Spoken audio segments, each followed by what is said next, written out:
Wait, they were like, what? And I was like, boss, please. Hey, bosses. Welcome back to another episode of Boss Please. I'm Jillian here with Meghan. Hey, guys.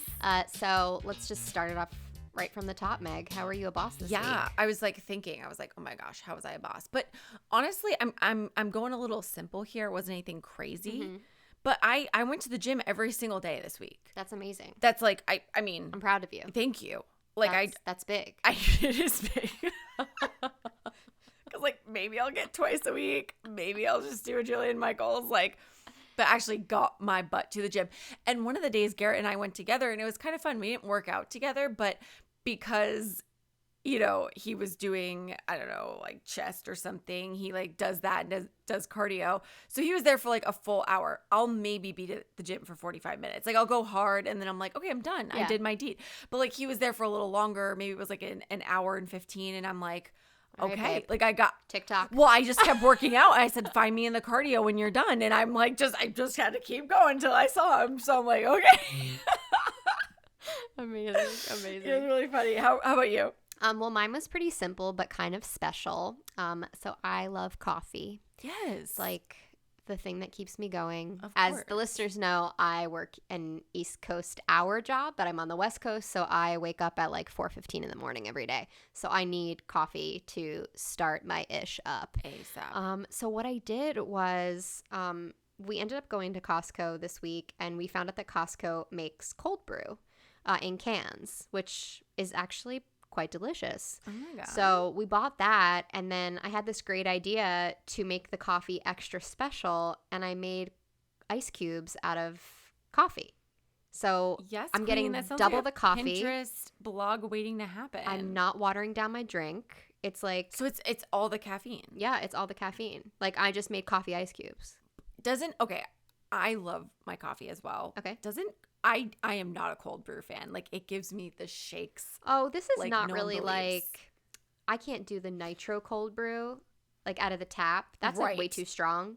But I also don't like my coffee brewed cold or like however they do it. You like hot coffee I like hot coffee with ice cubes with in it? ice cubes in it. But I don't like it when it's cold brewed. So you like watery coffee. Basically. But coffee is made from water.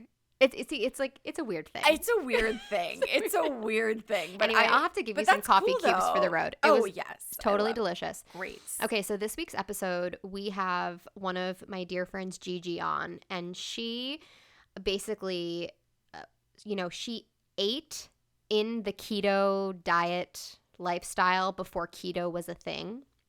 So it kind of brought me back, and I feel like even Gigi wouldn't call keto a diet because it's just how it's her lifestyle. That's how she eats. But it got me thinking, and kind of like on a serious note, I think I've talked about it on the podcast a little bit, but I was overweight as a child, and it kind of was always a thing that bothered me. And I think the first time I dieted was in like 8th grade. So it got me thinking because in the past, couple of months, Weight Watchers announced this new program for children.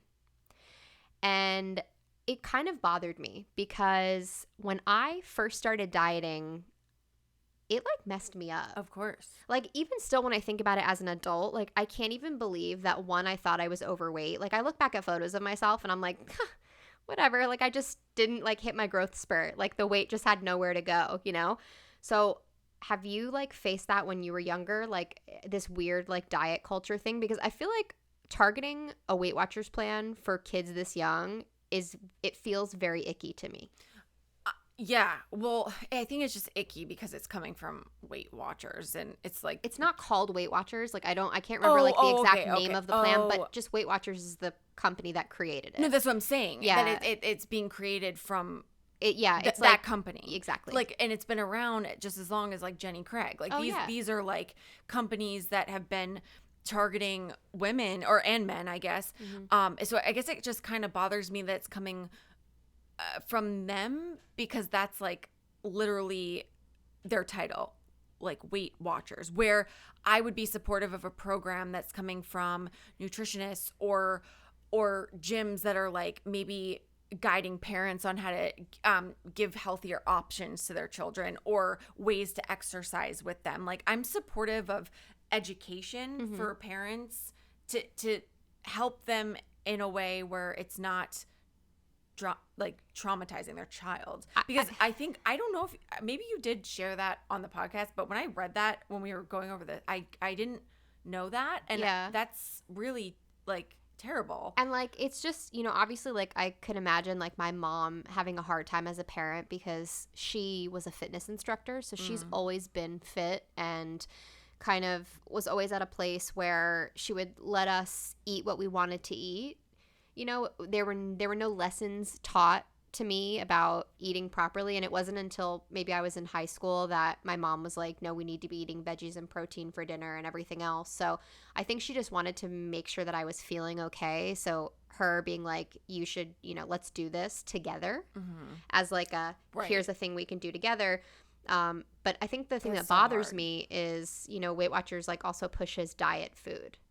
So exactly. Yeah, like they have their products, and like every other, you know, plan that has the word diet in there, they push their products. Really, I think as an adult, and I feel like what I'm going to teach my future children is just like, you need to eat like whole real foods. Yeah. All of the processed stuff, it's only it's tasty, but it's temporary. Well, and also like, I'm funny, I'm over here on a budget, but also I'm like bougie, and I buy Simply Organic all the time because I like looking at the back of products and recognizing every single word that's in it. It's like, oh, canola oil, sea salt, and potato. Yeah. Great. It's like simple ingredients. And I think that we have a luxury of being here in California. I mean, I think the country is becoming woke about what's healthy and what's not, but especially here in LA, like we're very up on like the trends. You and I also have a mutual friend that I think went through a similar situation as a kid where she was like not asked by her parent, but her parent had her diet. I don't know if it was Weight Watchers or whatever, and she had a very similar experience. I think for me, because I started twirling so young, I didn't have a problem. However, when I got to high school and you start to develop and your body starts to change, I kept eating how I was eating when I was a kid. Like I would eat yodels and devil dogs and potato chips, and it never affected me because I was always young and twirling. But then when I started to get older and your metabolism slows down, that's when I started getting into pageants, and that's when it sort of started to become in the forefront for me. But not really any time before that. But yeah, it was hard. It was hard to adjust because it's like, I remember when I competed for Miss New Hampshire USA, and I got a trainer and a nutritionist, and I remember like all I wanted was to eat like muffins, and my trainer was like, Meg, have you been eating like this? And I'm like, yes. And she's like, you can't eat like that. And I'm like, what? So that was when I really started to realize the diet change, and you know, and whatever. Yeah. And who knows if I figured it out or not. I don't know. I feel like Gigi will be able to give us some insight on all of this. She's going to talk about what ketosis is, how your body gets into it. She's also a certified nutrition. Wow. Yeah, she's done the work, and she's eaten this way for a very long time, and she actually just put out her first cookbook called She Does Keto. So we're going to ask her about that when we get back. All right, welcome back, bosses. We have Gigi Ashworth with us today. Hi, Gigi. Hi. So she is a popular allergen-friendly cook across all social media platforms. She has her master's certification in nutrition communication from Tufts University and her undergraduate degree in broadcast journalism from the University of Colorado Boulder, which like we kind of met through a journalism connection way back when. She currently resides in Los Angeles with her husband, Landon Ashworth, and their son, Falcor, who is the cutest little thing ever. I know. She publishes blog posts and YouTube videos on a weekly basis dedicated to all things food, healthy eating, nutrition, and maintaining that healthy lifestyle. Her first book, She Does Keto, is out now. Yes. Author Gigi Ashworth. Thank you. Wow. Gosh. So professional. I know. I feel so cool. Add that to your title now. Okay. So I know you on a personal level, and I followed you on social media for a while, but for those listeners who are new to the world of Gigi, talk about how all of your medical issues have shaped the way you eat now. Yeah. So when I was 14 years old, I actually went to boarding school for snowboarding. So when you went to this school, you would compete either skiing or snowboarding, and I did the snowboarding route because I thought it was so much cooler than skiing. Anyways, long story short, when I was there, I started to not really feel very well, and when you're competing in snowboarding, you really have to, have as much energy as humanly possible and feel good when you're hiking the half pipe and stuff like that. So I just felt off, and thankfully my mom's a doctor, and she's an OBGYN. That being said, she's always been very fascinated in nutrition and health and all that kind of stuff, and believe it or not, she has been living the keto lifestyle for 30 years. And she sent me this book, and she was like, hey, I'm going to, highlight some bullet points, write in the margins, whatever, just a couple of different things that maybe you should try for yourself. So all of her advice actually really helped me feel better. That being said, I did get a blood test that determined that I had celiac and Crohn's and ulcerative colitis, and that sort of shaped my new way of eating. It did take me a while to sort of figure out, what to eat, how to eat, and back then when I was 14 years old, 15 years old, no one was talking about the keto diet. No one was talking about celiac disease or ulcerative colitis or IBS or any of those things. This is such like a new development, but it's been so fascinating for me to watch it throughout the years. I don't want to give away how old I am, but it's been a long time coming, let's be honest. And so me morphing my life or morphing my food life was challenging, and it's just like anybody goes through challenges when they try to change their diet to live a healthier lifestyle. That being said, I've cut out all grains, all dairy, although I always was dairy free, all sugar, all nuts, and not all soy, all processed soy, because it's very weird how my food intake changes in regards to like how I feel. So I could eat salmon from one restaurant and feel totally fine. Then I'll go back to that restaurant like a week later, and maybe they got a new shipment of salmon in or something like that, and I'll feel terrible. It's so weird, and honest to God, I feel like it's just how things are being raised these days, even crops. So like I'll eat some spinach one day and feel totally fine. The next day I'll eat the same spinach or whatever, and it just feels like crap. Mm-hmm. It's really weird, and I noticed that sort of correlation when I would go overseas, because over there they have far better practices. And I would always feel so much better when I was in another country. Granted, I wouldn't start eating bread or anything like that, but I would still eat the same lifestyle diet, but just feel remarkably better, have so much more energy. Mm-hmm. So honestly, my lifestyle, my food, and all that sort of stuff, like I'm thankful that I have celiac and Crohn's and all of these issues, because otherwise I wouldn't be where I am right now. Mm-hmm.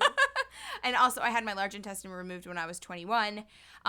They still don't really know why. I had something called a cecal volvulus, where my large intestine twisted into a knot. Like, if you've ever seen the movie Marley and Me, remember the dog's stomach flips? Right. Basically, I'm like Marley in that situation. Okay. Exactly. Happy you're still here. Yes, I am. Yes. Thank you.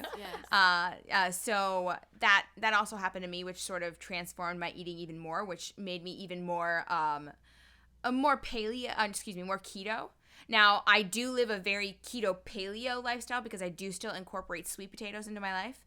That being said, I'm still able to achieve ketosis even when I eat sweet potatoes. It's all about your macros. So, as long as you're under a specific amount of carbohydrate intake for the day, you could still potentially hit your ketone levels, mm-hmm. or, get into ketosis. Also, I do fasting, and that helps a tremendous amount too. So. Oh, wow. I just learned so much just then. Well, what is ketosis, since you just brought it up? Yeah. So usually your body burns sugar as its main source of energy, but with ketosis, when you hit ketosis, you're burning fat, not sugar, and so it's a more sustainable energy where you're not going to have these highs and low dips. Like when you eat sugar, you have this immediate like high, and then all of a sudden you crash. Whereas with ketosis, you have it goes up quick, and not quickly, but it goes up at a nice level, and it levels off. It doesn't ever make you feel like you're gonna crash. Oh, interesting. Yeah, that's really interesting. Yeah, it's so much. And the funny thing is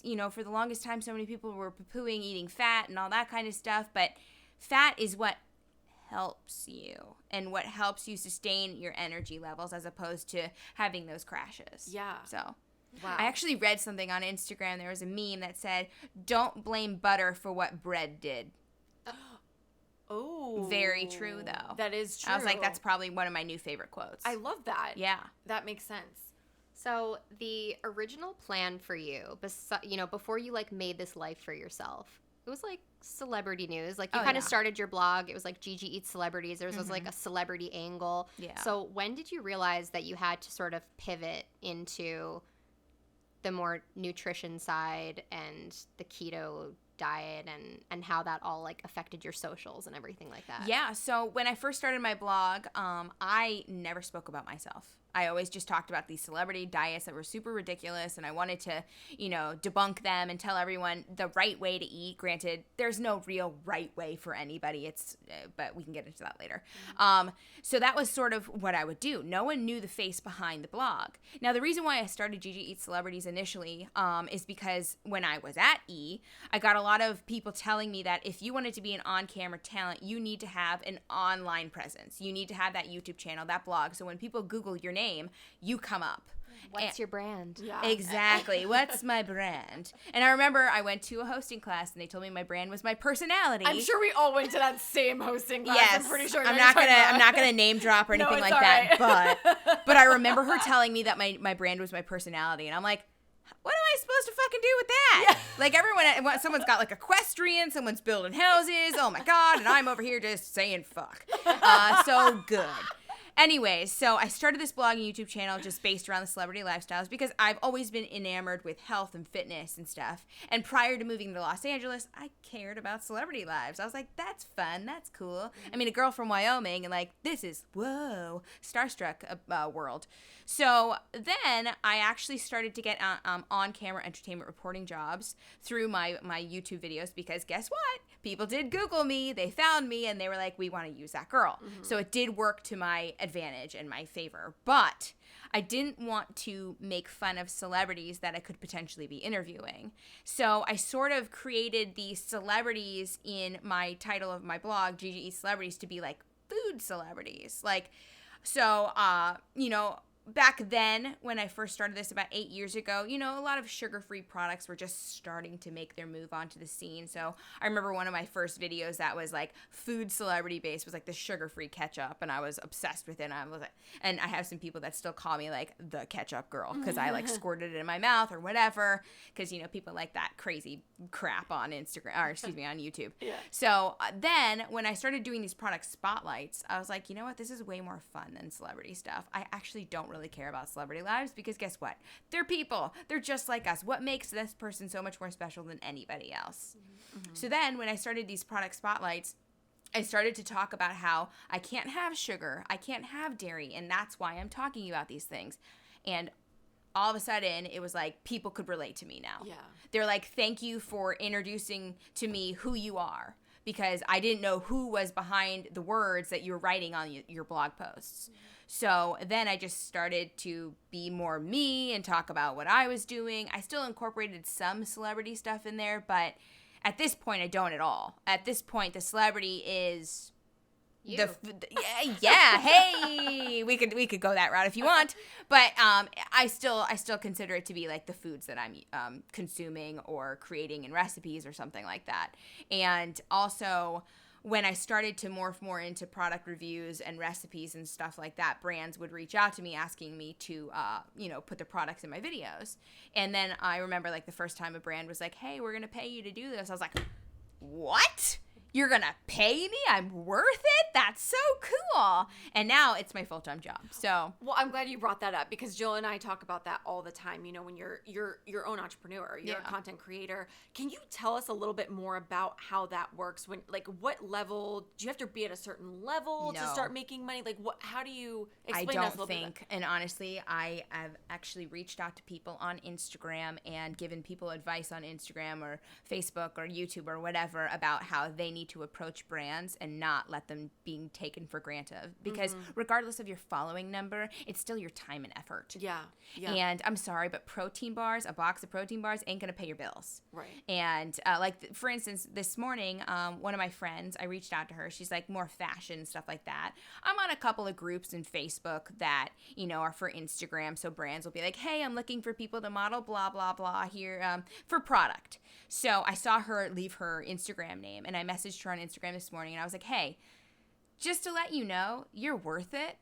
And you're worth way more than that skirt that they wanted to send you. Mm-hmm. So I really hope that you're charging for your time and energy. Good for you. And she was like, not always. And I was like, nope, you're going to have to fucking change that. And we're going to come up with a price sheet for you, and a media kit for you, because you've got almost 20,000 followers. You need to be capitalizing on top of that. And you live in Los Angeles, where it's not exactly cheap here. So you need to actually be making some sort of monetary compensation on top of that skirt that you're wearing. And I actually have created a couple of media kits for a couple of my Instagram friends thus far. And one of the best compliments, I'm not the type of person that feels like anyone's competition or anything like that. I want to build people up. I want them to feel good about themselves. I want them to know that they're worth it.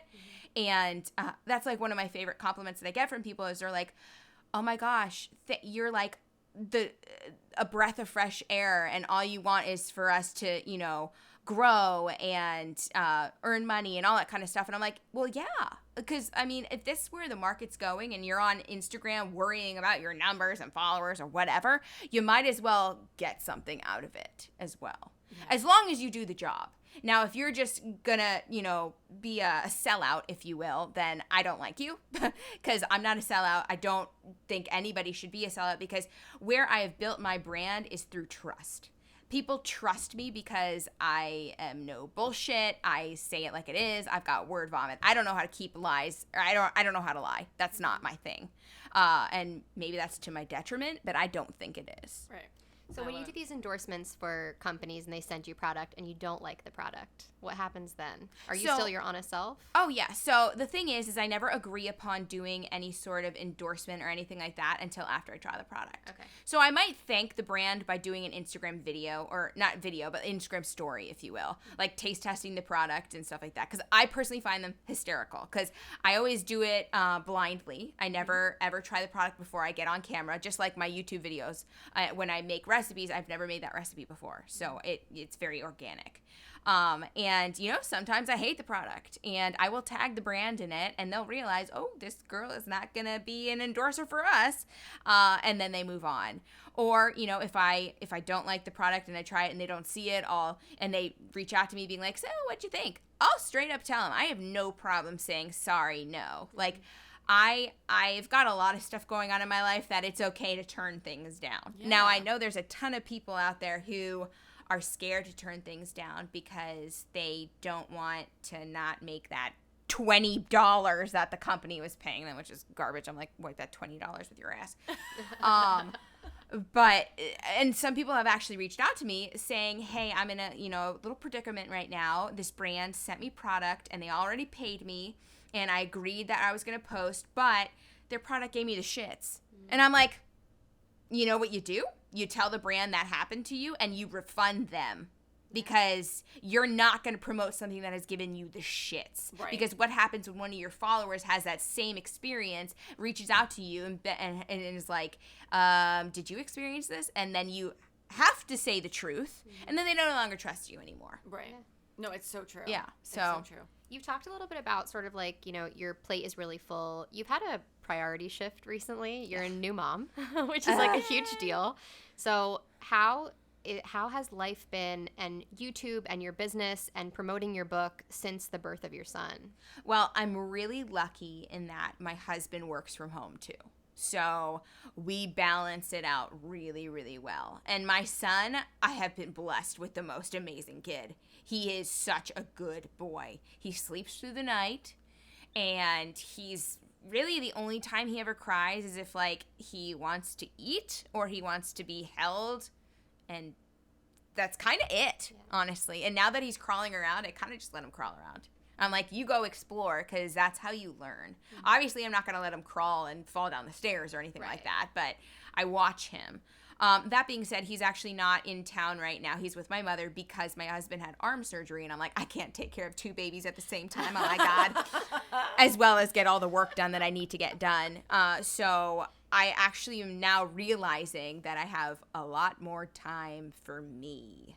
So obviously, women and men always say when they have kids, their entire lives change. My life hasn't changed that much, but now that he's not with me, I'm like, oh, hot damn. Yeah. I do notice a difference. Like right now, I would be worried that Landon is at home with our son and I'm here, and I'd feel guilty that Landon was taking care of him. Like that's just a mom guilt that, Jillian, you may experience in the very near future. Yes. And I do have all the baby clothes for you if you need it. So yeah, I mean, the nice thing too is he does take his naps from 10 until 1. So those are prime time hours to get things done. And as I said, my husband will take him when I need to film a YouTube video in the house, or, the nice thing is I'm very real, as I mentioned, and, everything is not scripted. So if my son starts to cry in the middle of a video, I'll pick him up and bring him in the video with me. I'm not going to shelter him like that. I know a lot of people are scared about, online perpetrators or whatever you want to call it. And yeah, I might have actually created an Instagram account for him that I actually put on private now, just cause. But again, he's all over my stories. He's part of my life. So if you're part of my life, you're going to be in my it's just a way of living videos. now. Yeah, exactly. Yeah, no, I absolutely get that. So I'm gonna talk more about this keto craze, because a lot of people are like, oh, it's like bacon and cheese, but you're dairy free. So let's talk about it, and let's figure it out. Yeah, once there's and for all. there's many layers of keto. When people are saying bacon and cheese and all that kind of stuff, that's definitely keto because there's no carbohydrates in it. Right. That being said, it's more of the dirty keto.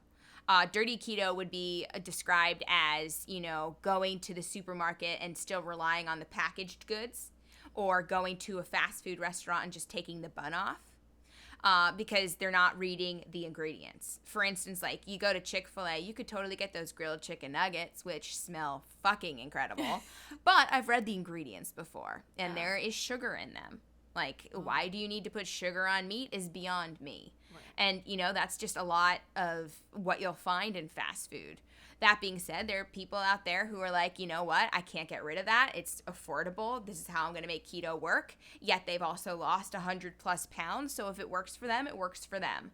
I have a friend of mine who just reached out to me literally yesterday. She has a lot of weight to lose, and she was very, she's scared of doing keto and stuff like that. And I was like, you could always go the dirty keto approach. It's not something that I recommend, but if you're so scared about losing your beloved, fast food or whatever, it's still something you can do. And she was like, I think if I do this, I need to just go cold turkey, straight, clean keto.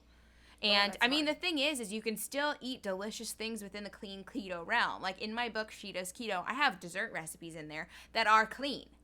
There are sugar, there are sweeteners, not sugar, excuse me, that are clean. And you can totally have them, like erythritol and monk fruit extract. They don't do anything to your blood sugar levels. And in fact, they have health benefits for you. So I highly recommend those. In fact, I love Swerve, which is erythritol. It's one of my favorite ingredients. I did disclose that I eat some sweet potatoes, and I always put Swerve all over them because it's just so good.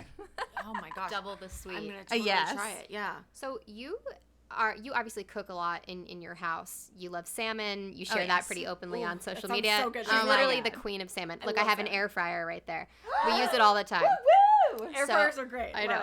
So since you eat out so much, how do you make sure that you are getting that good stuff and making sure your tummy is happy with you while still keeping your body in ketosis? Well, a little trick is we have a rotation of 5 restaurants we go to. We don't really go to any other place. And if we do, I'm always a tiny bit skeptical, or I just am prepared to feel like shit afterward, regardless of, not having, dairy or whatever, asking for things to not be omitted from my menu items that I choose. I'm ready to feel like crap. That being said, I'm very vocal. I'm very open. I own my issues, and I'm not going to say I'm proud, but I'm not shy about them. So when I go to a restaurant, I'm like, hey, I'm the paying customer. I should get exactly what I want. Mm-hmm. So I'm obviously very nice to the waiter or waitress. And I'm like, hey, I'd love to have this without that. I just, I have a gluten intolerance, a dairy intolerance. I can't have sugar. So if there's any way that you might be able to, talk to the chef in the back to make sure X, Y, and Z isn't, on this meal, that would be great. I understand that there could be some sort of cross-contamination. I'm not going to break out in hives, although with nuts, I will, in fact, blow up into a balloon. Sure. but I'm not gonna die. Just so you guys aren't like freaking out that I'm the problem table. Yeah.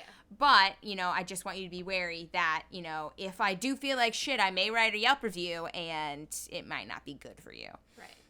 So again, I'm just not shy. And there are so many people who think that they're a burden and they're too scared to talk about it, or exactly. Jillian, you got to open up. You have to talk to people. It's like I get like food anxiety. I've talked about it. Like we have our couple places that we go to that I know that I won't get sick, but just because like my celiac and my IBS has been so intense, it's like I never want to go out because then I'm in the bathroom while we're on a double date with people, and it's fucking embarrassing. That being said, when you go out, your friends and your family, they know you. Right. So there's nothing to be embarrassed about. They know, like, I remember when I first started dating Landon, I was prescribed to take something called Miralax to help me go. Oh. I abused it.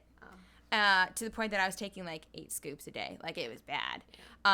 But I just felt like that was the only thing that was going to help me. And I remember when I first met Landon, like, I was abusing that shit. And he was the type of person that would always text me at like 11 o'clock at night or 12 o'clock in the morning or whatever and be like, hey, babe, what's up? I'm like, oh, great, booty call, sweet. But I would also be like, fuck. I've taken all this Miralax. I'm going to have to run to the bathroom into the middle of the night. What do I do? Yeah. But, you know, he'd still come over. I'd be up all night because I'm like, oh, God, hold the fart in. Like, good God. And I'll always remember him telling me, because he tells me this sometimes, but he called his sister after, like, one of the first nights that we ever, like, had together and said, Allie, I don't think I can ever see Genevieve ever again, because he calls me Genevieve. That's my full name. And she was like, why? And he was like, because I heard her in the bathroom.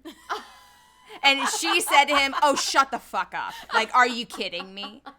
But that's like, you know, the wonderful thing about Landon is and that was the first thing I told him. We met on Tinder, and literally the first thing I said to him is, you better be okay with digestive issues because this girl has a lot of them. Yeah.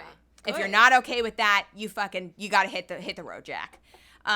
So he's the most, what's the word I'm looking for? I can't even remember the word. I'm just like, I just love my husband so much because he appreciates all my issues. He like looks out for me whenever we're at restaurants. He's like, oh, she can't have those things. She will die. Actually, I saw on your story the other day that you were at a wedding and he like made sure that oh my God, yes. So we were at this wedding. The buffet was all covered in butter. And I'm not going to lie, I totally got sad. And you could see it on my face. And I was like, oh. And then I asked the waiter who was bringing out the food, and he was like, no, they're all pre-cooked in butter. And I was like, well, fuck. I guess I'm just eating asparagus tonight. And then Landon was like, I'm going to go get you some salmon at the restaurant next door. And I was like, don't do that. Don't bother. Just don't. I don't want to make a scene. It's fine. It's fine. But in my brain, I'm like, give me all the fucking salmon. But he went, he got me the salmon, but also he got me more halibut. They found some halibut without any butter on it because he wanted to make sure that I was satisfied. Oh. And he always does that to me because he knows how food is like so important to me. Like, I'm not gonna lie, I live to eat, let's be honest. Yeah. And so, yeah, I definitely picked a winner because he is just very supportive and understands, ? I don't know that he understands necessarily because he has no digestive issues. Don't but you hate it? Yeah, I know. But he doesn't judge me for that, Sure. which is nice. Granted, he doesn't judge me in general because if he did, yikes. No, I love that. I love that so much. So I want to talk about your book writing process because when you do your videos, you don't try the food. So how is writing the book different for She Does Keto? So when I started writing this book, they actually reached out to me, this company called Callisto Media, and they said, hey, do you want to write a book about the keto diet? And I was like, well, this is kind of perfect. They found me on Instagram, which, thanks, Instagram. So then they basically gave me an outline of exactly what they wanted. The first section they wanted was the introduction. They wanted to talk about the health benefits of the ketogenic diet with women, because this book is all about women specifically. Granted, the recipes are for everybody.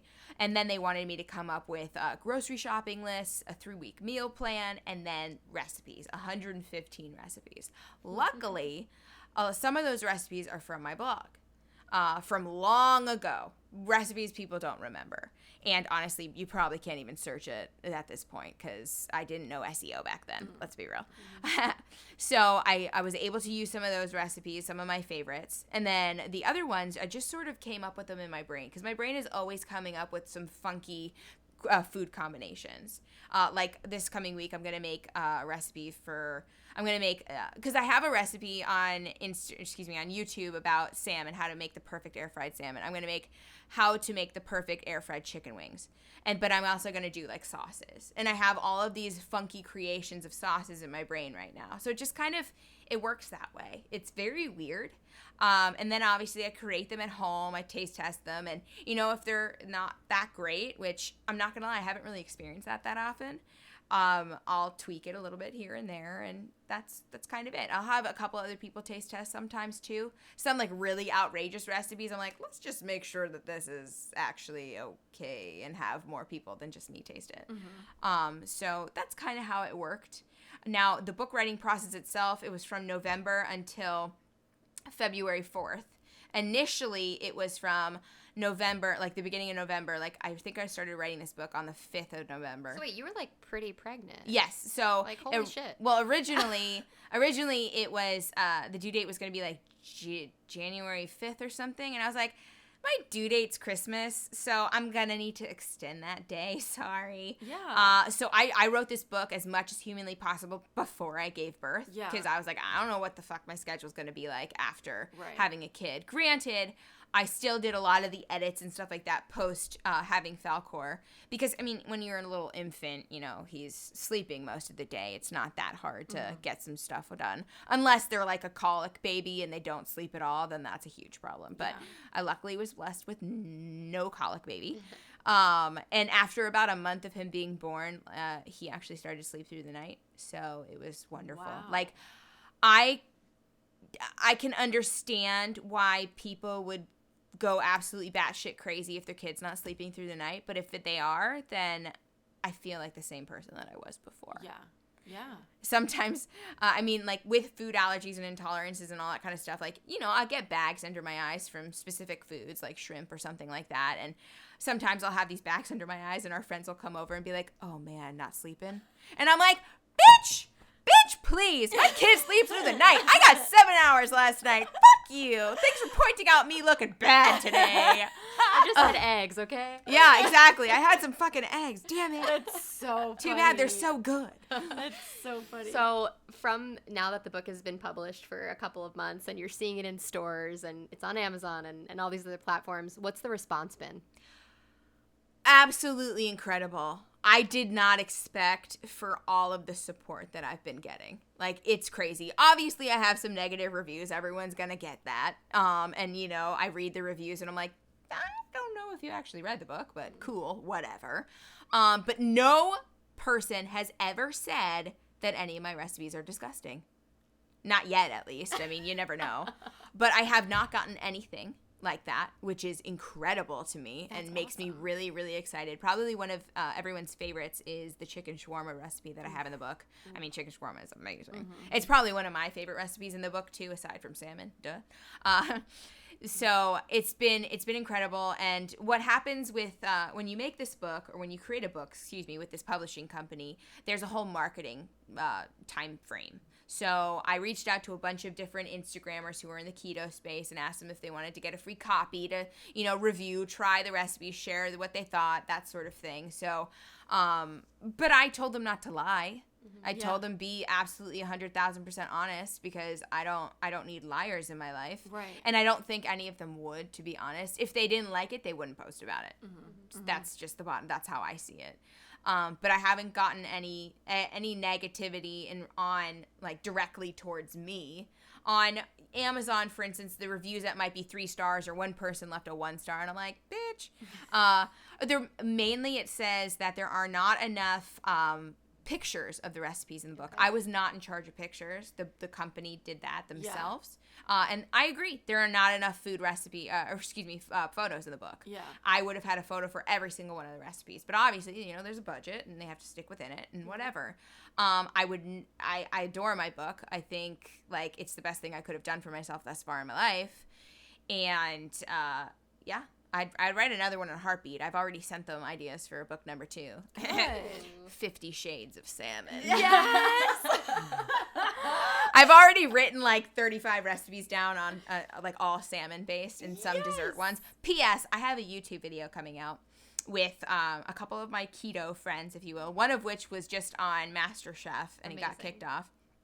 So we did this little like challenge and I was like, cool. Our challenge is going to be salmon. I've got some salmon in the fridge. And then you got to use all the condiments that I have around the house just to like do something great. But it has to be a burger. So they made their burgers and I made a dessert salmon burger. Okay. So stay tuned for that one. I am very excited to see that. She's literally the salmon queen. I love like, I'm like it's like literally every day. craving salmon right Actually, now. like her I account just is ate some. basically a porn account for salmon. Yeah, oh pretty my much. gosh. really is. And the greatest thing though is I've built this quote brand, if you will, to love salmon so much that everyone who knows me tags me in their salmon. Yes. They tag me in all of their Instagram posts and on their feed and all that kind of stuff, and they'll be like, "What do you think?" I was just gonna ask you how Instagram like inspires you, and so all Yeah. these people that are tagging you. I think in it's just salmon. hilarious. It's that and energy drinks because I do something called road review a lot of mornings because there's so many different flavors of energy drinks out these days. Oh wait, should we do this right now? Yeah, I think okay. you should. Try, yes. So Gigi brought us a Bang energy drink. The flavor is Birthday Cake Bash. Now, it's the new one. It's new. Landon wasn't your husband. He wasn't into He wasn't that into life. it. Okay, 0 carbs, 0 sugar, 0 calories, 0 artificial colors. Shall we? Yeah. Yeah, no colors, but artificial flavor. Okay, wait. All of it. Okay, let's smell it. Oh God. I should film Okay. you guys doing this Okay. actually. So wait, That's like straight up birthday cake. okay, Okay, give No, it a go, guys. It smells like cotton candy. Okay. Like- Me first. No, yeah, go. They have a cotton candy flavor. Wait, actually, not that bad. Wait, just wait. It's like it tastes. Oh, It tastes literally like liquid cotton candy. like but also like a marshmallow. but like a really bad like Carbonated. Ralph's grocery store cake. I've never had one of those. It's like gross. It's not good. Like when you have a sad office party and you have like a really sad cake with sad icing from like a grocery store. That's what it tastes like. Sad It's funfetti. terrible. Sad Thumbs funfetti. down. sad. Oh my god, we're gonna pour It's that my out. party and you're really sad. I'm gonna cry. Yeah, this is disgusting. So yeah, that was not great. That I was mean, not great. yeah, Okay. I don't know. So I'll stick with my coffee. as I try to get this taste out of my mouth. You'll never be able to. I'm still tasting it. She tells us that after. Yes. So you've talked about a couple of things that you have going on in the next couple of weeks, but what is ahead for future Gigi?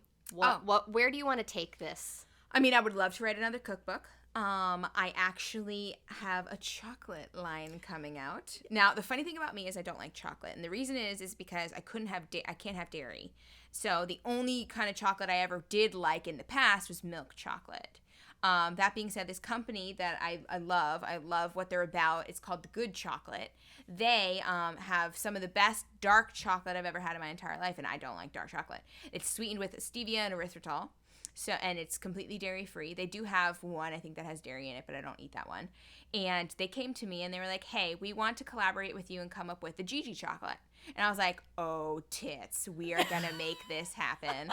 I love sprinkles. I love everything birthday cake except for this Bang energy drink. So I was like, I want to make like a birthday cake type of chocolate. Let's see if we can make this possible. So I said, we need to make it milk chocolate. So why don't we make it coconut milk based? Oh, yes. Yeah, Okay. so it gets that creamy consistency. And it's not so like bitterly overpowering. Mm-hmm. So then I was like, well, since it's birthday cake, like what about sprinkles?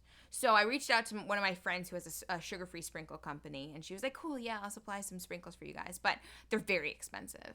So, after doing that round of taste testing, a Good Chocolate and I decided that, it's too expensive. It doesn't really lend that much flavor to it, just a little bit of like a pretty color, whatever. Mm-hmm. So instead we created our own recipe for a sprinkle. But instead of having sprinkles just dotted on the outside, it's within the chocolate. And when they created this recipe after we came up with it, they did like a ribbon of this sprinkle throughout the chocolate. And initially it was made with egg whites. So we went through that round of testing, which that was Landon's favorite one because I don't know, he liked the egg whites, whatever. It was egg whites and erythritol. So we call it like a crunchy crystal. That's what we're calling it on the packaging. And it also has cocoa nibs in it just to make an extra crunch. And then the Good Chocolate came back to me and they're like, you know what? Since you have this vegan milk chocolate bar, we want to keep it all vegan. So we did the approach of using aquafaba, which is the liquid from chickpeas, which has no carbohydrates in it, so it's keto friendly. And it's also an amazing egg replacer. So we mixed aquafaba with erythritol to make the sprinkle as well, or the flavor crystal, if you will. And it worked just as perfectly. Like, it's perfect. And I actually brought some for you guys. Yay!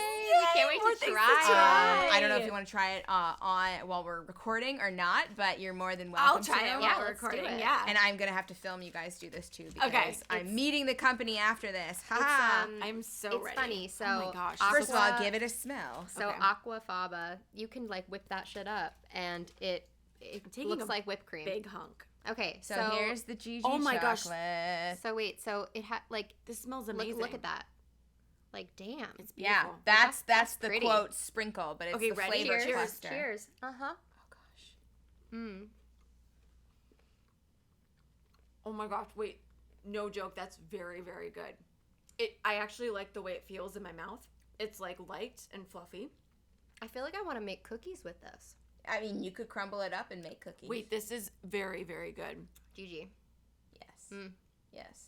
This is very good. Okay, so we're going to leave the information on the podcast for this chocolate bar when it does come out because it's delicious and keto. Yeah. I Totally. love And that. 4 net carbs. Damn. Yeah. Well, I'm woman, buying it all the time. you have become quite the entrepreneur since I've met you.